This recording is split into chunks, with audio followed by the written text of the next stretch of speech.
पृथुदक तीर्थ के प्रसंग में संवरण और तप्ती का विवाह। भगवान विष्णु कहते हैं, देवगण, उसके बाद सूर्यदेव घर पर आए और ब्राह्मण श्रेष्ठ वशिष्ठ को राजा संवरण के लिए अपनी तप्ती नाम की उस कन्या को समर्पित कर दिया। फिर सूर्यपुत्री को साथ लेकर वशिष्ठ अपने पवित्र आश्रम में आ गए।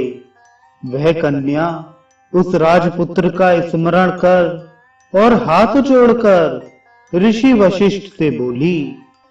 तप्ती ने कहा, वशिष्ठ जी, मैंने वन में चिंता में विभोर होकर अपनी सेविकाओं तथा अप्सराओं के साथ देवपुत्र के समान सौम्य सुंदर जिस व्यक्ति को देखा था, उसे मैं लक्षणों से राजकुमार समझ रही हूं, क्योंकि उसके दोनों शुभ चरणों में चक्र, गदा और खड्ग के चिन्ह हैं।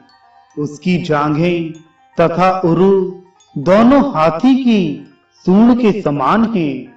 उसकी कटी सिंह की कटी के समान है तथा तिरबली युक्त 3 बलों वाला उसका उदर भाग बहुत पतला है।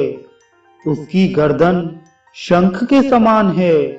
दोनों भुजाएं मोटी, कठोर और लंबी हैं। दोनों करतल कमल चिन्हों से अंकित हैं तथा उसका मस्तक छत्र के समान सुशोभित है। उसके बाल काले तथा घुंघराले हैं। दोनों कर्ण मासल हैं। नासिका सुडौल है। उसके हाथों एवं पैरों की अंगुलियां सुंदर पोर वाली और लंबी हैं और उसके दांत श्वेत हैं।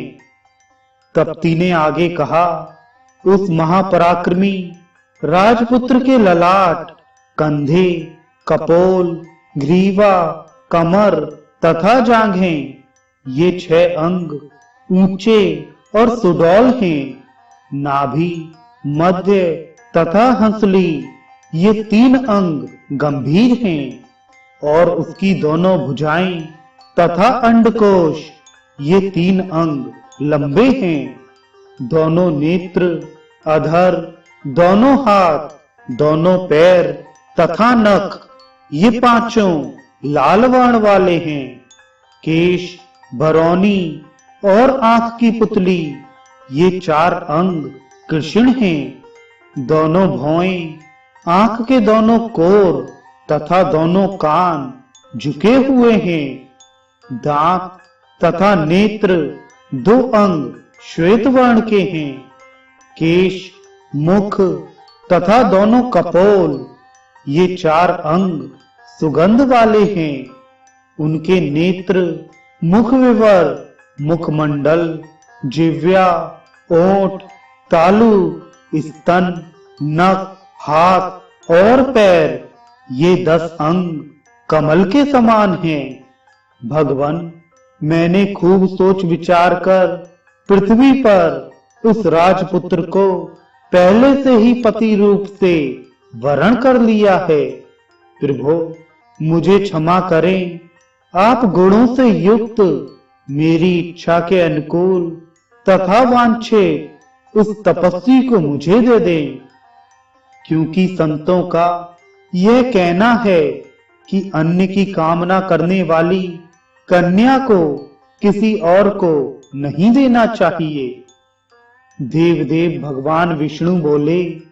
फिर सूर्यपुत्री तप्ती के ऐसा कहने पर वशिष्ठ जी ध्यान में मग्न हो गए और तप्ती को उस कुमार में आसक्त समझकर प्रसन्नता पूर्वक उन्होंने यह बात कही, पुत्री, जिस राजपुत्र का तुमने पहले दर्शन किया था और जिसकी कामना तुम आज कर रही हो, वह ऋक्ष का पुत्र राजा संवरण ही है। वह आज मेरे आश्रम में आ रहा है। उसके पश्चात वह राजकुमार भी ब्राह्मणों में श्रेष्ठ वशिष्ठ जी के आश्रम में आया। उस राजा ने वशिष्ठ को देखकर सिर झुकाकर प्रणाम किया। बैठने पर तप्ती को भी देखा। खिले कमल के समान विशाल नेत्रों वाली उस तप्ती को देखकर उसने सोचा कि इसे मैंने पहले भी देखा है। तब उसने पूछा, ब्राह्मण श्रेष्ठ, यह सुंदर स्त्री कौन है? इस पर वशिष्ठ जी ने राजश्रेष्ठ संवरण से इस प्रकार कहा, नरेंद्र, पृथ्वी में तप्ती नाम से प्रसिद्ध यह सूर्य की पुत्री है। मैंने तुम्हारे ही लिए सूर्य से इसकी याचना की थी और उन्होंने तुम्हारे लिए इसे मुझे सौंपा था। मैं तुम्हारे लिए ही इसे आश्रम में लाया हूं। अतः नरेंद्र, उठो एवं विधिवत इस सूर्य पुत्री तप्ती का पानी ग्रहण करो। वशिष्ठ जी के ऐसा कहने पर राजा बहुत प्रसन्न हुआ। उसने तप्ती का विधि पूर्वक पानी ग्रहण किया। सूर्य की तनया तप्ती भी इंद्र के तुल्य प्रभावशाली उस सुंदर पति को पाकर अत्यंत प्रसन्न हुई। वह उत्तम महलों में उसके साथ इस प्रकार विहार करने लगी जैसे इंद्र को पाकर स्वर्ग में शची विहार करती है।